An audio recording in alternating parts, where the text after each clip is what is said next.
How's it going, guys? It's K Cars, and in this video I'm going to be talking to you guys about the reliability of the Dodge Challenger ScatPack. In my experience, this car has been extremely reliable for me. Guys, whenever I first got this car, I took it on its first drive and it was amazing. I didn't have any problems at all, but I also took it out maybe like 1 or 2 weeks after I got it and took it on some twisty roads. And that was the first time I got like an actual warning light on the dash. It said service stability control. Now, I wasn't too sure what that meant. I was completely new to the car and I was really worried about what it could mean because, you know, I didn't really know better back then. Talked to a few people and they said it might be just because of the altitude change maybe. So maybe the car was just kind of getting used to the environment that I was driving it in. After that, the light completely went away and I've never seen it ever since then. So that's one time when I've seen like a warning light, and like I said, I've never seen it again after that. Other than that service stability control light, I haven't had really any other major issues with this car. Sometimes the transmission does this weird thing where it kind of stutters in between shifts, and I'm not really sure what that is. If anybody knows, definitely leave that down in the comments, but it doesn't happen too often. I'd say maybe under mild acceleration, sometimes it does that. I don't really know how else to explain it.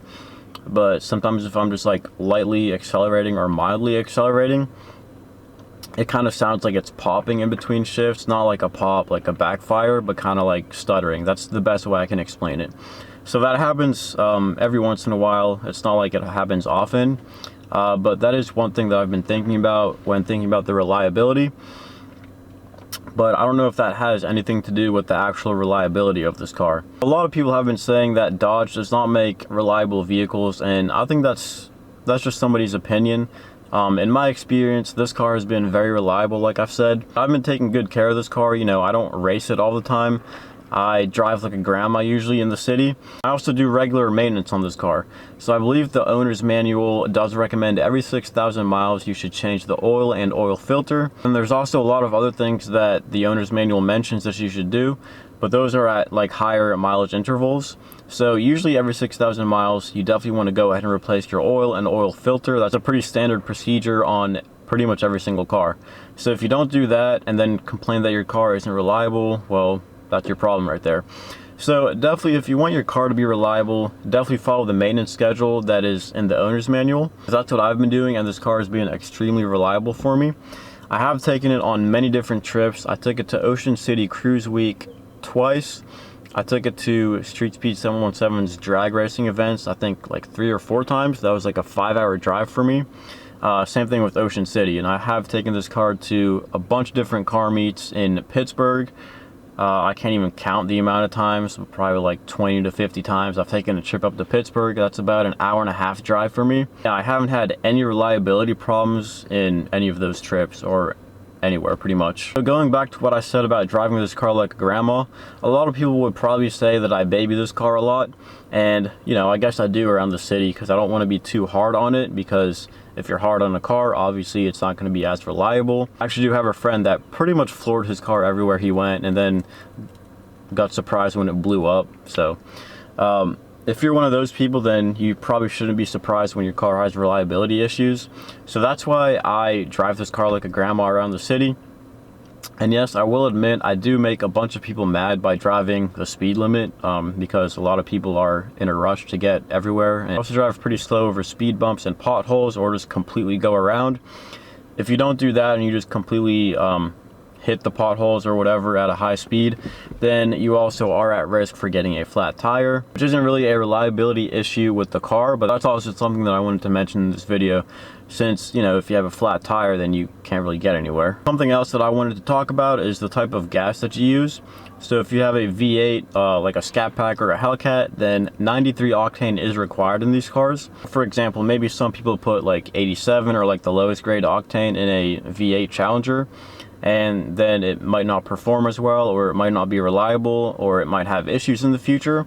So that's also something you want to keep in mind, is if you're having reliability issues, then you definitely want to make sure that you're putting the right type of fuel in your car. Usually say what type of fuel to use in your owner's manual, so that's definitely something you want to look at. And then of course, if you do have a heavily modded vehicle, then you can't really expect for it to be reliable. Now, straight from the factory, I believe these Dodge Challengers are extremely reliable. Even with the mods that I do have, it's been very reliable, like I keep saying. Haven't had any problems with any of the mods. Speaking of mods, I guess I will go through the mods that are on this car. It's like the main mods that I have on this car, not like the little things.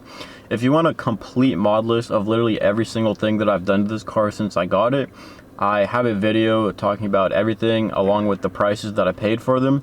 Definitely go check that video out if you want a full mod list. For this video, I'm just going to talk about the main modifications that I have done to this car. So pretty much long tube headers, Calais mid pipes, mid muffler delete, and a custom dyno tune. The mid muffler delete was first, and I got that done because I just wanted to open up the exhaust a little bit more. You know, a lot of people, we get used to the sound of our exhaust after a while driving it, and it just didn't sound as loud as I wanted it to be. Even now I want it to be louder, like it's never loud enough for me.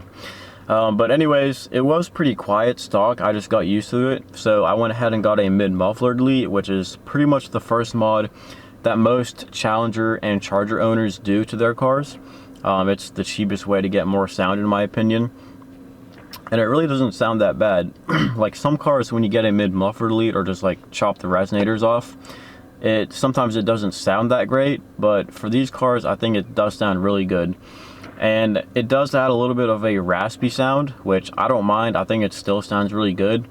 But if you're just looking to keep like the stock tone, like the deep rumble that it has, then you probably shouldn't like modify the exhaust, because getting the mufflers cut off and just replaced with a straight pipe, like I said, it will get more raspy. Now, if you don't know what a mid muffler delete is, if you're new to this, then basically the Challenger has four kind of mufflers. They're the mufflers and the resonators. The mid mufflers are the ones in the middle, and then the resonators are the ones in the very back, right before the exhaust tips. So for the muffler delete, they basically cut out the mufflers that are in the middle and then basically weld it in a straight pipe the same size as the exhaust. So they weld that in. If you are getting a muffler delete, then you want to make sure they weld all the way around the pipe, just so you don't have any leaks. That was about $100 for the muffler delete, which really isn't too bad. I know some shops charge more than that, like $200, $300, but I went to a reliable and trustworthy shop, so $100 seemed like a pretty good deal to me. So the next exhaust mod that I did was long tube headers and Calais mid pipes. It's by far my favorite and most expensive and biggest mod that I've done to this car. So for that, I got Cook's 1 7/8 inch long tube headers, Calais mid pipes, and I went up to OST Dyno. They installed them and also did a custom dyno tune on this car.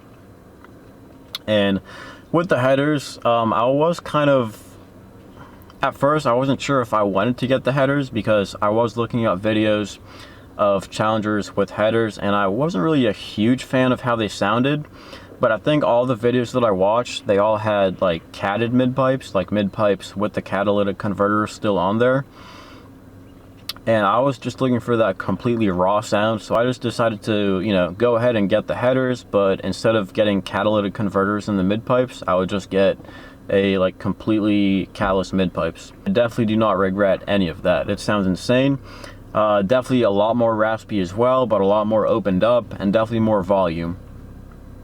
Now, it's not extremely loud when you're just normal driving. Of course, it is louder, but whenever you're full throttle and the exhaust valves are open, that's when it definitely screams. Like, it's insane. A while ago, one of my friends was driving behind me and I wasn't even doing anything crazy. Like, I was just driving normal, no accelerations or anything like that.